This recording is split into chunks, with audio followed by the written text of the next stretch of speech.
نبی مکرم کو اللہ نے جب معراج پر بلایا تو سرکار اہدیت نے جو نبی کو تحفے دیے وہ دو تھے۔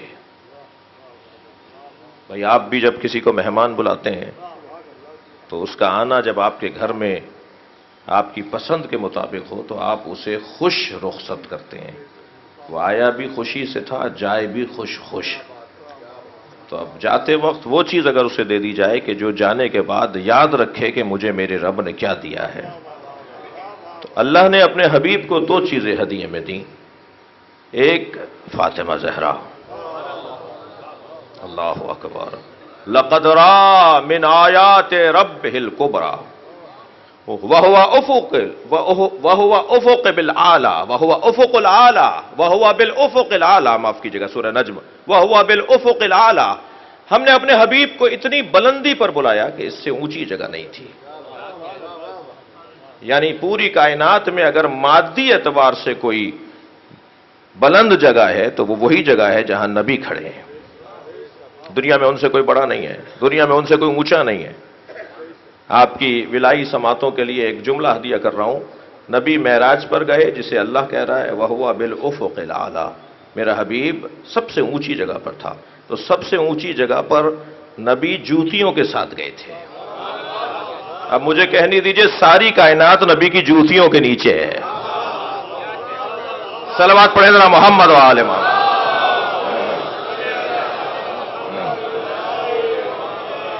اس عظیم مقام کو اللہ افق اعلیٰ کہہ رہا ہے۔ اس سے اونچی جگہ نہیں ہے، اس سے بلند جگہ نہیں ہے جہاں میں نے اپنے حبیب کو بلایا ہے۔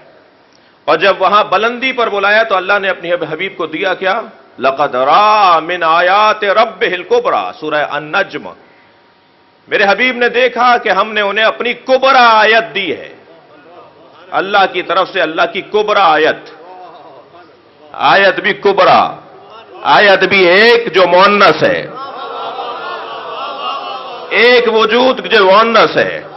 اچھا، قرآن مجید فارمولوں کی کتاب ہے، قرآن اصولوں کی کتاب ہے، قرآن مصادیق کو بیان نہیں کرتا، قرآن ناموں کو بیان نہیں کرتا، قرآن کردار کو بیان کرتا ہے، اصولوں کو بیان کرتا ہے۔ قرآن مجید میں اگر مصادیق بیان ہونا ہوتے تو پھر قرآن اتنا نہیں ہوتا، نہ جانے قرآن پھر قرآن نہ ہوتا۔ جبھی تو ٹائم لیس ہے، تبھی تو زمانہ بردار نہیں ہے، تبھی تو زمانے کا پابند نہیں ہے۔ اس لیے کہ جب آپ کسی زمانے کے پابند کا نام لے دیں گے تو یہ بھی پابند ہو جائے گا۔ تب ایسے انداز سے اللہ نے ہدایت نازل کی ہے کہ یہ زمانے کا پابند، زمانہ اس کا پابند ہے۔ دیکھیں، زمانہ نہیں بدلتا، مادہ بدلتا ہے۔ میں اور لفظوں کو تبدیل کروں، انسان نہیں بدلتا، مادہ بدلتا ہے۔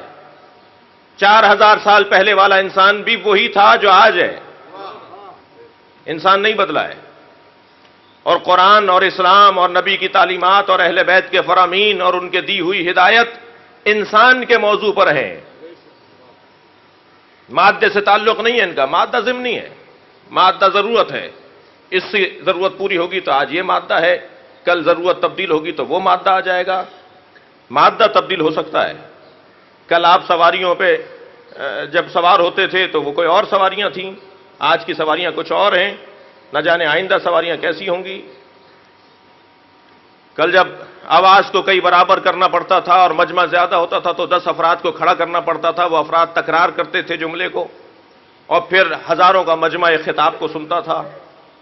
آج آواز کو کئی برابر کرنے کے لیے یہ آلات ہیں۔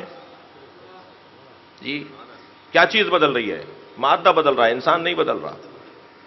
کل انداز لباس کچھ اور تھا، آج انداز لباس کچھ اور ہے۔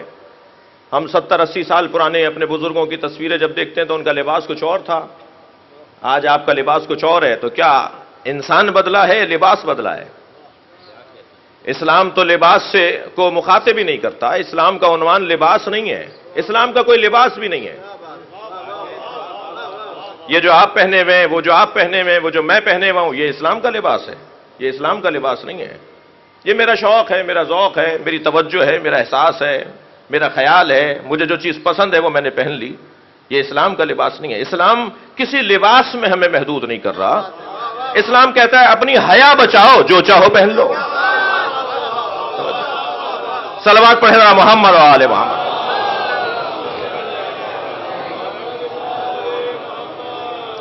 تو عزیزان گرامی، تبدیل جو ہے وہ اصول تبدیل نہیں ہوتے۔ قرآن اصولوں کی کتاب ہے، قرآن قوانین کی کتاب ہے، اور قوانین بھی وہ اصلی قوانین، وہ جو جس کو منابع کہتے ہیں یا جن کو منبع کہتے ہیں، جہاں سے پھر قانون بنے گا، اور جہاں سے دفعات بنیں گی، جہاں سے پھر اور اصول بنیں گے، وہ اساسی اور بنیادی قانون، جسے آپ قانون اساسی کہتے ہیں، جسے آپ دستور العمل کہتے ہیں، پھر طریقہ کار وضع ہوں گے۔ قرآن مجید مفاہیم کی کتاب ہے، اس میں اس نے نام نازل نہیں کیے، کردار کو نازل کیا ہے، صفات کو نازل کیا ہے۔ مومنین کی صفات کو بیان کر دیا قرآن نے، صاحبان کردار کی صفات کو بیان کر دیا قرآن نے۔ اب قرآن کبھی اعلان کر رہا ہے کہ لقد رأى من آیات ربہ الکبریٰ، نبی نے اللہ کی سب سے بڑی آیت کو لیا، پایا، حاصل کیا، اللہ نے دیا انہیں۔ ابھی آیت کبریٰ کون ہے؟ یہ تلاش کرنا تو ہمارا کام ہے۔ ہم نے قرآن کا صفحہ پلٹا تو ہمیں ایک اور آیت دکھائی دی، قل لا اسألکم علیہ اجرا الا المودۃ فی القربى، میرے حبیب ان سے کہہ دو مجھے کچھ نہیں چاہیے سوائے یہ کہ قربہ سے مودت۔ میں اس عزاخانے میں کہہ چکا ہوں کہ یہاں قربہ کا ترجمہ یہ نہیں کیا جائے گا کہ میرے قربہ سے، میرے قرابت داروں سے۔ نقن صاحب فرماتے ہیں اللہ نے نہیں کہا کہ یہ نبی کے قرابت دار ہیں، اللہ کہہ رہا ہے نبی سے کہلوا رہا ہے، ہو سکتا ہے یہ اللہ کے قرابت دار ہو۔ جو اللہ سے قرب زیادہ رکھتا ہے اسی کی مودت کا حکم ہے۔ میں سمجھتا ہوں نقن صاحب کی اس طرز فکر سے بڑی الجھنیں دور ہوں گی۔ ایک بڑی الجھن تو یہ دور ہوگی کہ اللہ کے حبیب نے اپنا خاندان نہیں چھوڑا ہے، مقربین الہی چھوڑے ہیں۔ جی، جو اللہ سے سب سے زیادہ قرب رکھتا ہے اسے تلاش کرو، اس سے مودت کرو۔ جی، ہاتھ کنگن کو آرسی کیا ہے بھائی؟ ڈھونڈو کون ہے، ڈھونڈو۔ کسی میں دم ہے تو ثابت کرے کہ سیدہ سے زیادہ کوئی اللہ سے قرب رکھتا تھا، کسی میں طاقت ہے تو ثابت کرے کہ حسنین سے زیادہ کوئی قرب الہی رکھتا تھا۔ تو اللہ کے مقربین کون ہیں؟ بس انہی سے مودت ہو۔ قرآن پکار کر کہہ رہا ہے وَإِذَا زُلْزِلَتِ الْأَرْضُ زِلْزَالَهَا وَأَخْرَجَتِ الْأَرْضُ أَثْقَالَهَا وَقَالَ الْإِنسَانُ مَا لَهَا، جب زمین جھٹکے کھائے گی، جب زمین کی ثقل اور اس کی وزنی چیزیں باہر آئیں گی، زمین اپنے خزانوں کو اگلے گی، تو ایک انسان کہے گا تجھے کیا ہو گیا ہے؟ وہ اللہ نہیں ہے، انسان ہے۔ وہ انسان کون ہے؟ وہ آیت کبریٰ کون ہے؟ وہ قربہ کون ہے؟ وہ انسان کون ہے جو زمین کو جھٹکے کھاتے ہوئے زمین کو کہے گا کہ تجھے کیا ہو گیا؟ یعنی زمین کو جھٹکا آ رہا ہوگا، اسے کچھ نہیں ہو رہا ہوگا۔ وہ ایک انسان کون ہے؟ وَيَقُولُ الَّذِينَ كَفَرُوا لَسْتَ مُرْسَلًا قُلْ كَفَىٰ بِاللَّهِ شَهِيدًا بَيْنِي وَبَيْنَكُمْ وَمَنْ عِندَهُ عِلْمُ الْكِتَابِ، اللہ کے ساتھ رسالت کی گواہی کے لیے کون ہے؟ من عندہ علم الکتاب، بتائیے کون ہے؟ قرآن نام نہیں لے گا، قرآن نام نہیں لے گا، قرآن کا کام نام لینا نہیں ہے۔ اور آگے بڑھیے، لا یتکلمون الا من اذن لہ الرحمن، اس دن کوئی بول نہیں پائے گا جب قیامت سجے گی، جب محشر سجے گی، کسی میں دم اور طاقت اور جرأت نہیں ہوگی کہ کوئی بات کرے، الا من اذن لہ الرحمن، مگر وہ کہ جسے رحمان بولنے کی اجازت دے گا۔ وہ کون ہے کہ جسے رحمان بولنے کی اجازت دے رہا ہے؟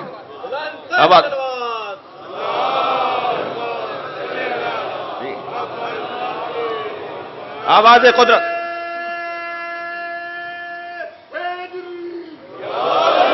آواز قدرت آئے گی۔ اللہم صل علی محمد وآل محمد۔ لمن الملک اليوم، آج کس کا دن ہے؟ آج کس کی حکومت ہے؟ جواب آئے گا للہ الواحد القہار۔ فصاحت کے خلاف ہے کہ خود سوال کرے اور خود جواب دے۔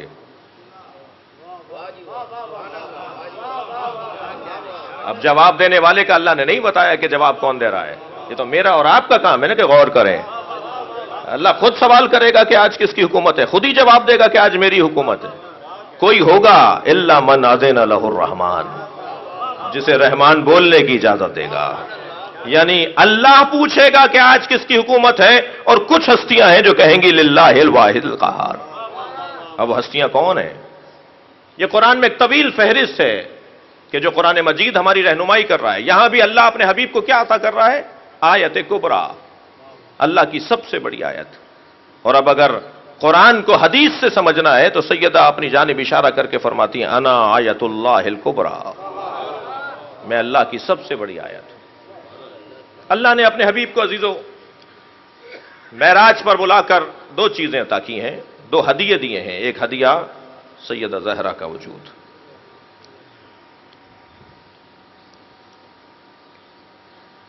اللہ اکبر. چار چیزیں اسرار الہیہ میں سے ہیں. ایک علم قیامت، اللہ جانتا ہے کہ قیامت کب آئے گی. ایک ولادت معصوم کا حال، معصومین کی ولادت کیسے ہوتی ہے یہ اللہ جانتا ہے. حتیٰ حضرت حکیمہ خاتون بھی چند لمحوں پہلے آ کے کہیں گی کوئی آثار حمل نہیں ہے. اور امام یازدہم فرمائیں گے کہ یہ امر الہی ہے. ولادت کا حال، خانہ کعبہ کے گرد طواف کرتے ہوئے فاطمہ بنت اسد جب اللہ کو اپنے بطن میں موجود فرزند کا واسطہ دیں گی تو خانہ کعبہ کی دیوار مسکرائے گی. اور اس مسکراتی ہوئی دیوار، اچھا یہ مسکرانا تو سیدہ فاطمہ بنت اسد دیکھ رہی ہیں، دنیا تو اسے گرتا ہوا دیکھ رہی ہے. اب دیکھنے والے مختلف ہیں، کچھ دیوار کو گرتا ہوا دیکھ رہے ہیں اور کوئی ہے جو مسکراتا ہوا دیکھ رہی ہے. اور مسکراتی بھی دیوار کے قریب جائیں گی، دیوار کھلے گی اور بی بی اندر چلی جائیں گی. 3 دن کے بعد، اللہ اکبر، عجیب داستان ہے جی. ولادت معصوم اسرار الہیہ میں سے ہے. 3 دن کے بعد جب دروازہ کھلے گا یا دیوار کھلے گی. چابی تو حضرت ابو طالب کے پاس تھی نا. اب روشن ہو رہا ہے نا کہ اگر یہ دروازے سے گئی ہوتی تو تاریخ کچھ اور لکھتی کہ چابی تو انہی کے پاس تھی. بھئی ابو طالب کی زوجہ نہ جاتی تو کون جاتی؟ چابی حضرت ابو طالب کے پاس تھی نا. حضرت ابو طالب کی زوجہ دروازے سے نہیں جا رہی ہیں، دیوار سے جا رہی ہیں. اور جب چابی کا استعمال ہوتا رہا اور چابی کام نہیں کر رہی تھی، حضرت ابو طالب ہی کھول رہے تھے. علامہ عسکری نے تو بڑے حسین باب روشن کیے ہیں اس مرحلے پہ آ کے. اس زمانے کے علاماؤں میں سے تھے جی. علامہ مجلسی کی طرح، علامہ ہلی کی طرح انہیں باقاعدہ ایک ٹیم بیٹھی تھی علامہ کا لقب دینے کے لیے. مجتہدین کی ٹیم نے، ایک گروہ نے، مجتہدین کی ایک اجتماع نے طے کیا تھا کہ آج کے بعد علامہ عسکری کو، حضرت آیت اللہ مرتضیٰ عسکری کو علامہ کہا جائے گا. ابھی پچھلے سالوں میں انتقال ہوا ان کا. وہ فرماتے ہیں کہ چابی کا استعمال ہو رہا ہے مگر چابی کھل نہیں رہی، تالا کھل نہیں رہا، چابی استعمال میں نہیں آ رہی. نبی کے برابر میں، سرکار نبی مکرم کے برابر میں حضرت ابو طالب کے برابر میں نبی کھڑے ہیں کہ پیچھے سے مشرکین میں سے کسی کی آواز آئی ابو طالب تالا توڑ دیجئے. تو نبی نے بہت ہی آہستہ دھیمے لہجے میں فرمایا چچا تالا وہ توڑتے ہیں جن کا کردار ٹھیک نہ ہو. چچا تالا نہیں توڑ رہا میں. اور ایک مرتبہ پھر وہی دیوار جو بند ہوئی تھی، وہی دروازہ جو بنا تھا، وہی دیوار دوبارہ دروازہ بنی. اور پھر نبی اندر گئے اور مولا امیر المومنین کو لے کر آئے. اور کبھی اور کسی اور موقع پر کہ باہر آ کے جو جناب فاطمہ بنت اسد نے خطبہ دیا ہے حضرت ابو طالب کے کہنے پر. اچھا جاتے ہوئے تو حضرت فاطمہ بنت اسد کو، آپ لوگ چاہ رہے ہیں تو جملے سنا دو اس کے. جاتے ہوئے تو حضرت ابو طالب کی زوجہ کو حضرت عباس ابن عبد المطلب نے دیکھا تھا، لیکن آتے ہوئے پورے مکے نے دیکھا ہے. ورنہ یہ ہوتا بھائی خاندان کے فرد ہیں، عزیز و اقارب میں سے ہیں، انہوں نے کہا ہے کہ ایسا ہوا تھا جی. خبر واحد ہے، خبر واحد کا تو اعتبار نہیں ہوتا. لیکن نہیں، جاتے ہوئے خبر واحد ہے، آتے ہوئے خبر متواتر ہے. سارے مکے نے دیکھا ہے کہ فاطمہ بنت اسد کی گود میں بچہ ہے. اور باہر آئے ہیں تو حضرت ابو طالب نے فرمایا کہ فاطمہ بتاؤ ذرا کہ خانہ کعبہ کے اندر کیا ہوا، یہ 3 دن کیسے گزرے. تو بی بی نے جو خطبہ دیا ہے وہ بڑا حسین ہے.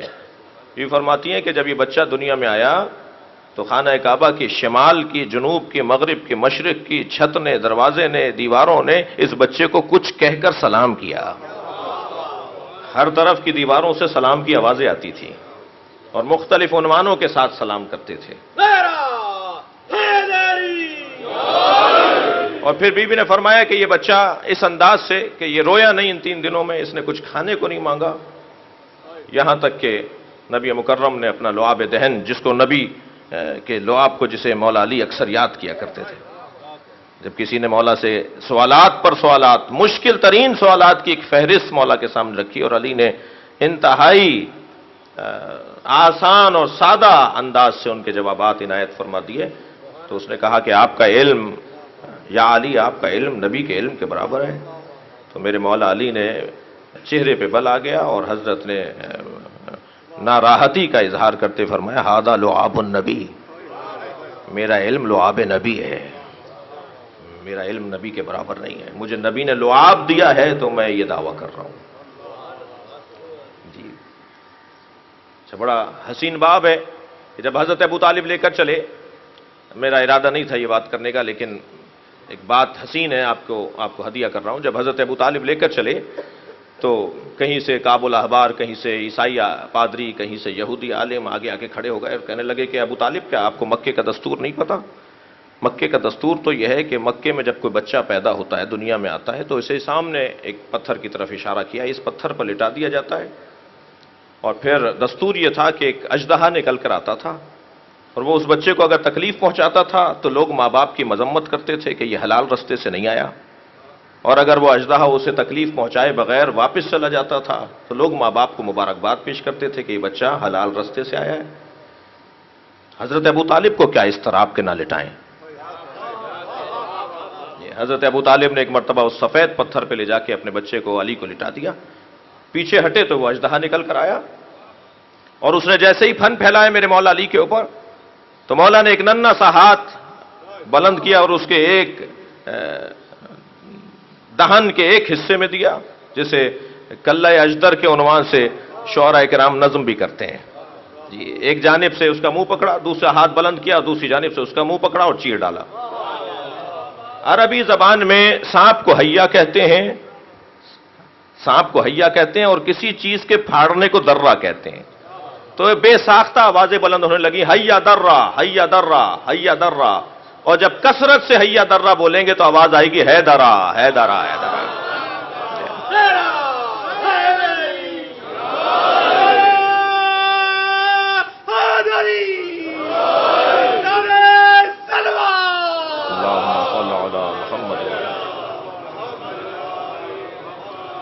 اسرار الہیہ میں سے ایک سر الہی ولادت معصومین کے احوال ہیں۔ یہ ابھی دنیا میں آتے ہیں کہ ایک مرتبہ آنے کے بعد، آنے سے پہلے معلوم نہیں ہوتا کہ ان کی ولادت ہونے والی ہے، یہ اللہ کا راز ہے، اور کثیر روایات ہیں اور بہت سارے واقعات ہیں۔ دوسرا سر الہی اسم اعظم، قیامت کا وقت، ولادت معصومین، اور تیسرا اسم اعظم۔ اسم اعظم کو جاننا یہ اسرار الہی میں سے ہے۔ عرفاء کے ہاں، علماء کے ہاں دستور رہا ہے کہ اگر کسی کو اسم اعظم دینا چاہتے تھے تو اسے کہتے تھے کہ یہ ذکر اتنی مرتبہ پڑھو تاکہ تمہیں اسم اعظم حاصل ہو جائے۔ اسم اعظم۔